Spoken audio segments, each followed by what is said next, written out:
এই দাদা দেখ, আমি পেয়ে গেছি। তোর তো তুলনাই নেই। এক্ষুনি এটা পেলে আনছি। ভাই এ তো খুবই উঁচু। এবার দেখা যাক কোট হ্যাঙ্গার ব্যবহার করে তার অবধি ওরা পৌঁছাইতে পারে কিনা। কি দারুণ প্ল্যান করেছি আমি, কেসটার জবাব নাই। কখনো কখনো নিজের খুব বড় বিজ্ঞানী মনে হয়।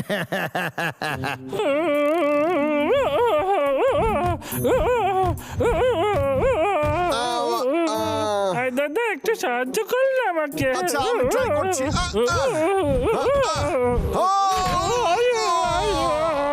সত্যি ভাল্লুকরা এত বোকা কি করে হইতে পারে? শান্ত, শোন আমার কথা। তোরা ওই ঘরের যে কোনো জিনিস ব্যবহার করতে পারবি। ওই বাসি রুটি খাওয়া আমার ঠিক হয় নাই, কিন্তু বাবলু ডাবলুরে ছেড়েও আমি যেতে পারবো না। ওরা যদি এখান থেকে পালায় যায় তো? ঘরের মধ্যে যে কোনো জিনিস।